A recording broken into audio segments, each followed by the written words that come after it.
I plan to talk about polymers that do not dissolve, or at least they're difficult to dissolve. However, the majority of my research life I spent on polymers that do dissolve. And some of these polymers were what brought Rich and I together, which is now, back in the day, Holger mentioned Freiburg in the late 90s. I think Rich and I met, at that time. And what brought us together were phase diagrams. And when Rich put first in his presentation a ternary phase diagram, I couldn't resist but showing my phase diagram from that time. So again, some fond memories. And Rich and I, back at that time, published 2 reviews together. His focus were at that time polymers with no solvent, whereas my focus were polymers with in the presence of solvent. As Professor Fry mentioned, we have done a lot of work on polyethylene glycol. You won't see much of it today, but at the time we were doing this work and generating phase diagrams and focusing on thermodynamics. I appreciated the fact that in order to get to thermodynamics, it takes time. And as a chemical engineer, I got interested in transport, and it's often the transport of solvent that dictates those time frames, which is the faster moving component. So we start looking into systems where as the solvent diffuses, the structure changes, and that provides an interesting interplay. And you can see, for example, that you can start with a liquid solution, expose it to air with low relative humidity, the solvent will evaporate, and at some point you will have equilibrium between the vapor pressure in the air and the pressure inside the system. That will give you the terminal point. You can also do the opposite. You can start with a dry film, expose it to air of certain relative humidity. The air will enter the film, and again, in the process of doing so, the Copolymer film will take a certain structure that ought to correspond to equilibrium phase diagrams, which of the type that you see on the upper panel. So these are systems that obviously are very relevant to applications, and we heard some interesting work yesterday, including by John Zelinsky. Again, anything to do with coating, surface cleaning may be subject to those transitions. But at that time, what we were also interested in, after publishing the work on the films, was how to dissolve Copolymers. And that is sort of more complex, because as you dissolve, you get into the liquid phase. It's not just transferring water vapor. But again, what we felt is key is taking the polymers sort of out of some amorphous and often semicrystalline phase, and sort of organizing them in ordered structures, which are commonly Copolymers. And then as the solvent is diffusing, transform those structures up until the point where the polymers are no longer sort of tied together from a thermodynamic point of view, but are free to dissolve. So we did some work, but it was one of those things that, the student left and the funding ended, and then we had to drop it. But on the vein of dissolving polymers, we were able to get funding to look at cellulose. Again, it's a matter of biomass utilization, but all of us who work in polymers appreciate that cellulose is a quite unique polymer. There are many water-soluble derivatives of cellulose, find a wide range of applications. And guess what? In order to synthesize those water-soluble derivatives, you need to dissolve cellulose somehow. Now, cellulose, again, is not meant to dissolve. This is what keeps trees standing up. So it takes some extra effort to dissolve cellulose, and that has been the center of the work I wanted to share with you today. So obviously, the semi-crystalline nature of cellulose and the strong interactions present a challenge in dissolving. But at the same time, thinking about water-soluble polymers, we may identify features that we can use to the favor of dissolution. And cellulose, does come in different crystalline forms. If you look in the literature, there is a lot of discussion about hydrogen bonding, which is there. But in most recent years, and motivated, I suppose, by my postdoctoral mentor, Björn Lindman in Lund, there has been discussion about hydrophobic effects playing a role, as with many other water-soluble polymers, including also polyethylene glycol. There is a hydrophobic nature to cellulose. And as Björn likes to say, well, if it was only hydrogen bonding, then, it would dissolve in water. So that's not only it. And identifying this provides now some rationalization to the solvents that are able to dissolve cellulose. And in this panel, if you forget about the derivatizing solvents that involve actual chemistry, and you focus on those solvents that are mostly physical dissolution, you will see molecules that have charges, have oxygen, have polar groups. And you can also see sodium hydroxide with a lot of additives, urea, polyethylene glycol. All these are sort of known to affect the hydrophobic character. So again, cellulose is an interesting, very interesting molecule. Now, so we can dissolve it with solvents that may be a bit exotic, but at the time we started this work in the mid 2000 sort of 10 or so, 2015, in that order, we saw in the literature that there was no much guidance as to how cellulose would dissolve. I mean, obviously the literature is comprehensive when it comes to how you dissolve a glassy polymer. There were some studies on how to dissolve crystalline polymers, but not much or maybe nothing about cellulose. In fact, there were actually controversies because you have some publications that discuss crystallinity as having an effect, as you might expect intuitively, others that discuss crystallinity having no effect. We have a quote here that the origin may be some unknown, long-range ordering. And again, those of us in academia and in research, when we do invoke unknown order, that means we don't really know what we're talking about. So obviously that is something worth investigating. We also saw effects that placing a sample under tension can make a difference on where you dissolve it or not. So clearly it's an important problem, not understood, and opportunities for learning more. So we try to rationalize what happens, try to keep things as simple as possible while at the same time capturing experimental data. So, you have to trust me that, with this approach, we are able to capture experimental data for cellulose dissolution.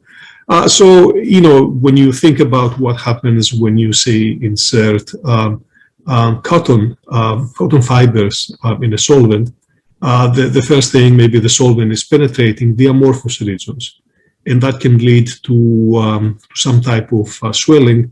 The fiber is still intact, nothing has dissolved, but the solvent is entering the polymer region. And at that point, you start decrystallizing. So the solvent interacting with crystalline regions, either through hydrophobic interactions or through hydrogen bonding or combination of the two, is kind of disrupting crystallinity, and the polymer becomes amorphous, which provides an opportunity to continue the swelling up to a point where the individual polymer coils of cellulose can start entering the solvent after leaving their jelly type state. So decrystallization, by wide agreement, is an important step in dissolving cellulose.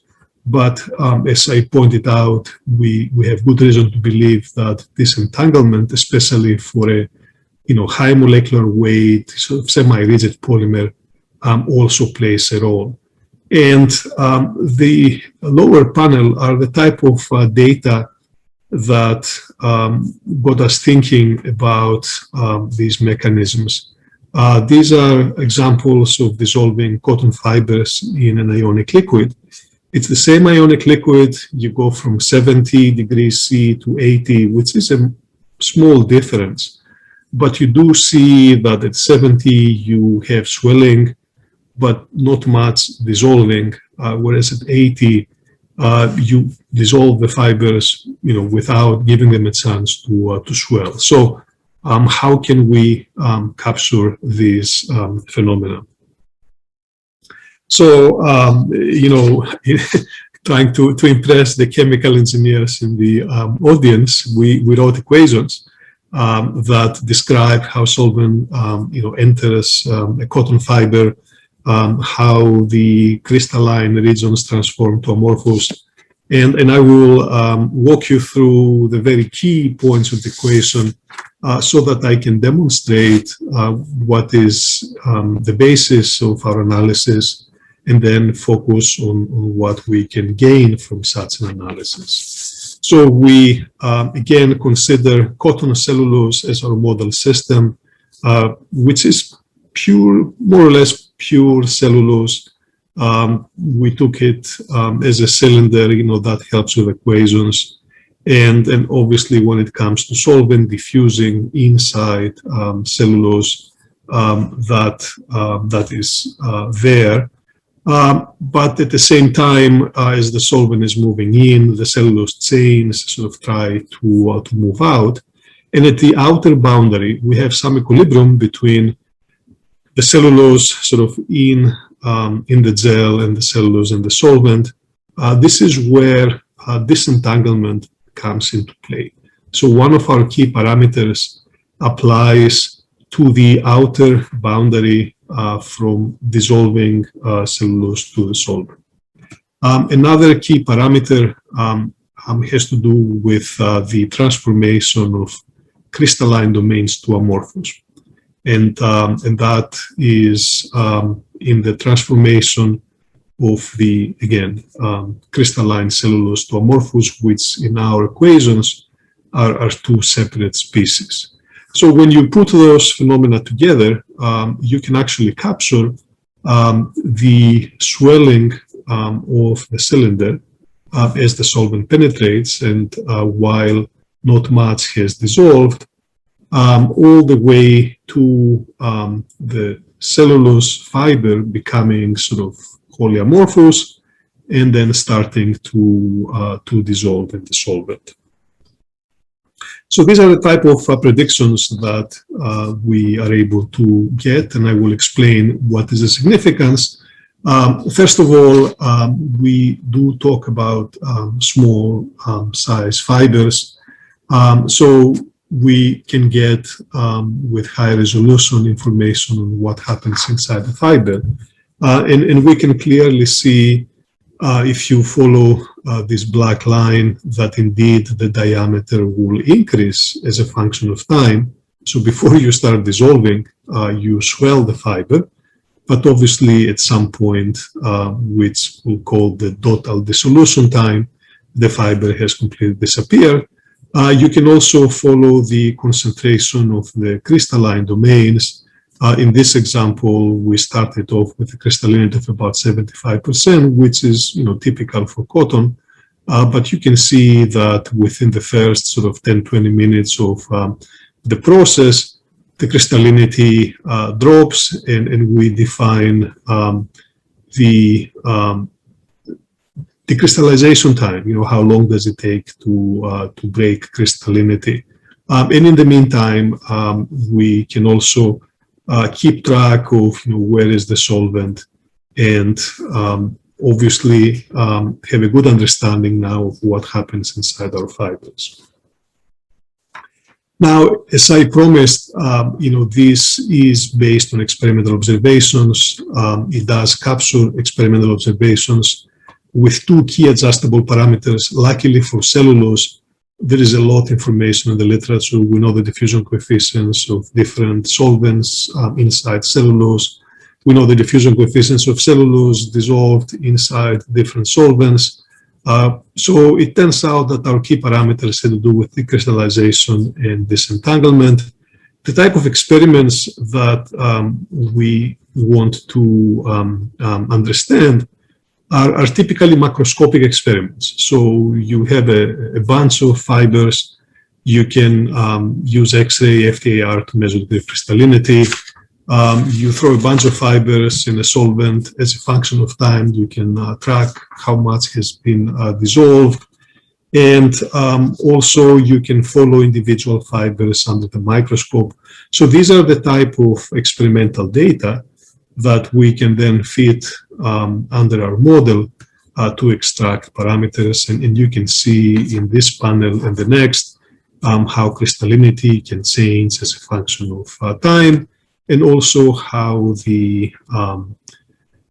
radius of the fiber can change over time. So we identified now these two key parameters, and we went to do a parametric analysis so that we can establish under what conditions we have what effect, with the main idea to learn how to more efficiently process cellulose. I mean, those who do process cellulose in industry, it's a bit like cooking, and we felt one can do better. So again, most of the parameters we have used in our model are known from the literature. So we focused on the two parameters that were kind of free parameters. And although they relate to cellulose, we talk about decrystallization, we talk about disentanglement. These parameters capture the interaction of cellulose with the solvent. So in that sense, these parameters do depend on what specific solvent we have. And I'll discuss a few slides later how we can use these parameters to try to map out different solvent qualities. So that's an example on how focusing on the decrystallization constant, we can solve the equations for different values. We can see how the radius evolves over time. We can see how the crystallinity is converted to amorphous. And then we generated this diagram that you can see a blue line and a red dotted line. And you can see that there is a range of decrystallization constants where decrystallization happens, but then the time to dissolve is no longer affected by decrystallization. And then you have the left side of the map, and this is the case where decrystallization is actually controlling the total dissolution. So you do have a sort of a critical range in which decrystallization is very important. You can do the same with disentanglement. And again, you can establish that in a certain range of disentanglement parameters, that is the rate limiting step of your dissolution.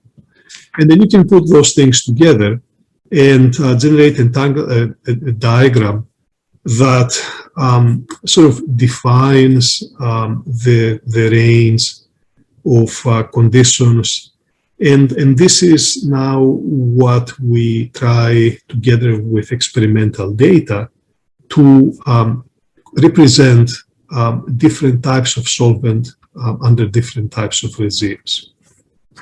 So, for example, ideally you want to be, if you really want to dissolve cellulose fast, you wanted to come up with a solvent that has the ability to both decrystallize quickly and disentangle the chains. Unfortunately, those solvents do not exist. Otherwise, that would have been an easy problem.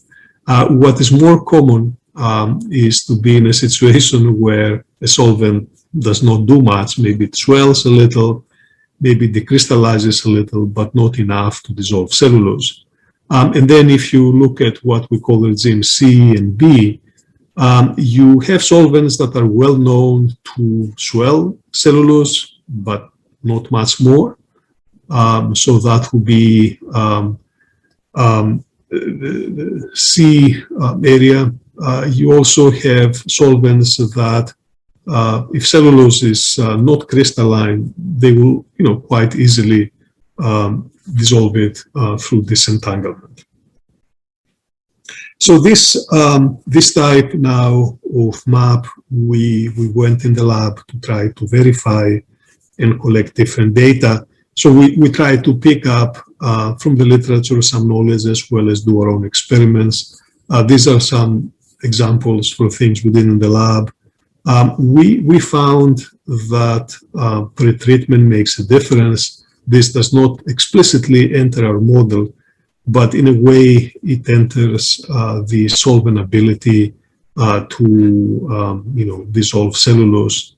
And we also run more parametric analysis to try to compare the effects of, say, reducing the size or pretreatment.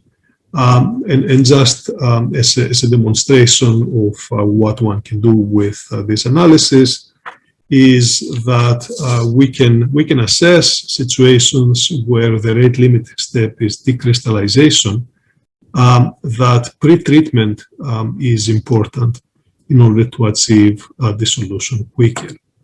Whereas in the cases where disentanglement is the rate limiting step, you're better off to just reduce the size of the particle by comminution, because that will be then more effective than reducing crystallinity.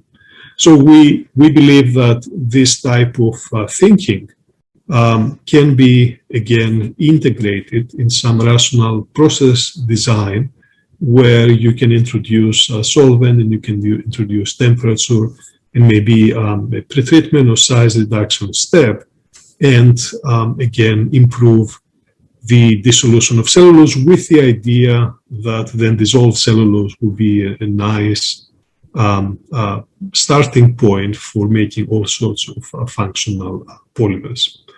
Now, again, so far I have talked about fibers, cotton fibers, which clearly is a practical product, but then again, not something that you can easily scale up. What is more common when we think about biomass, we think about trees that we grind down to small particles.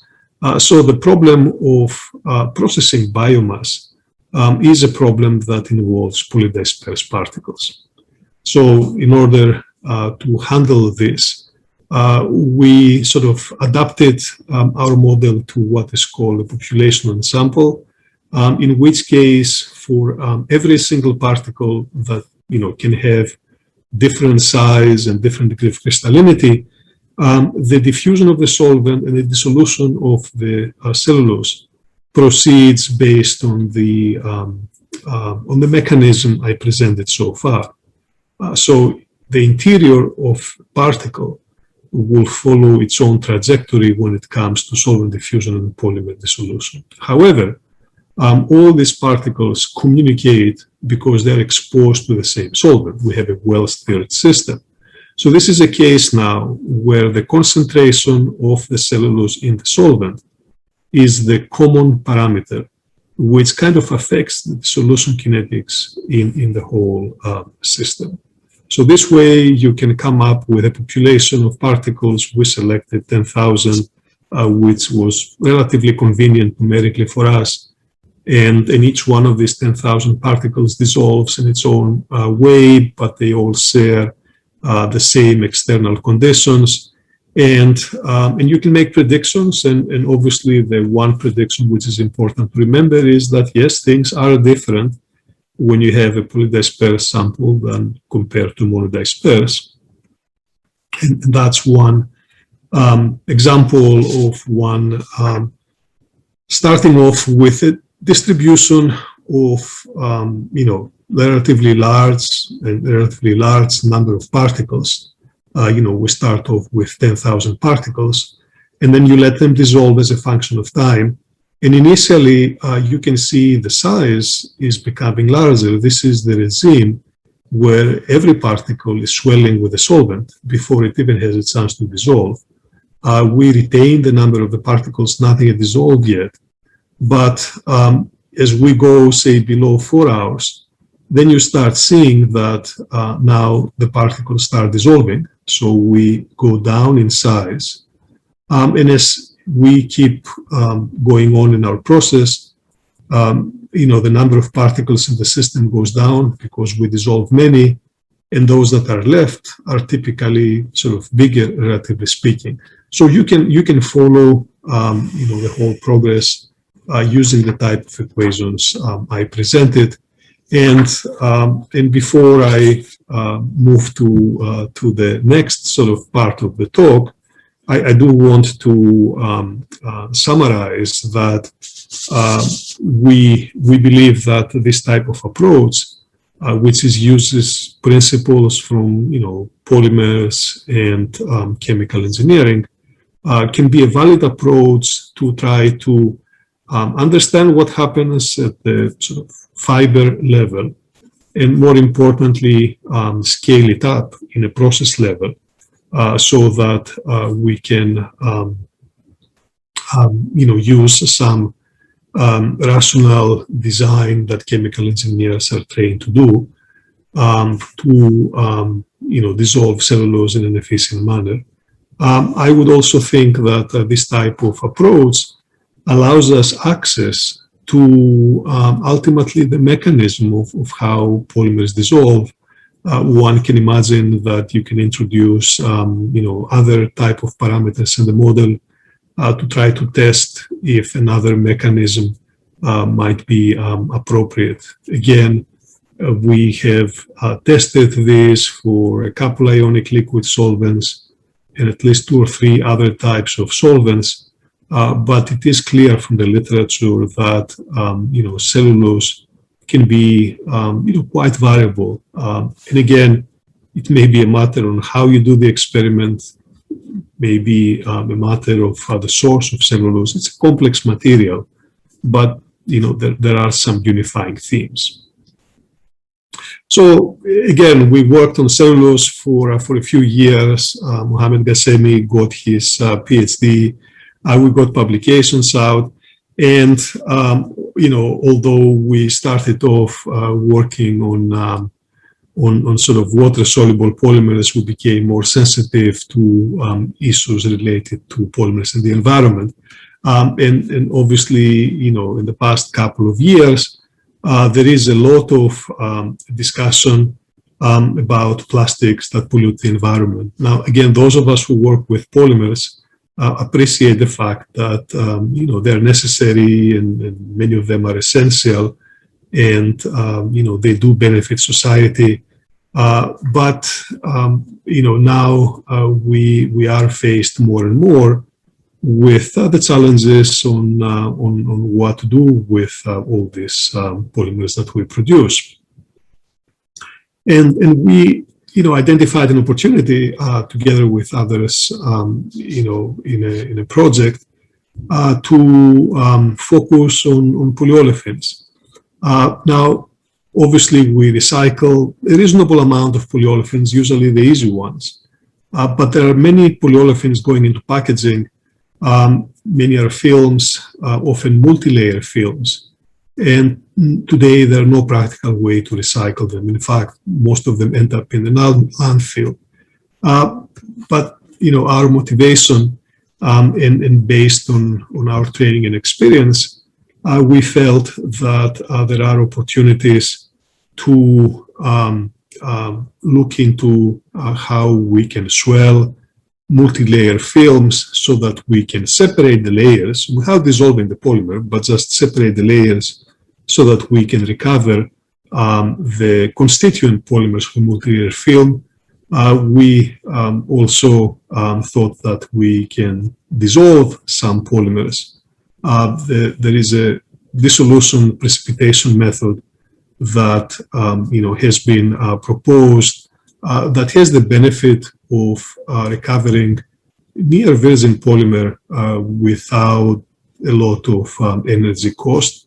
And those led us to a project that we started about 9 months ago, for which I don't have many data to show, but I was thinking, if Rich celebrates his 65th birthday, and I'll be around, then that can be the focus of the next lecture in his honor, which sort of again follows a path on dissolving solid polymers, because that is fun, to try to dissolve polymers that are not so fun but have benefit to society.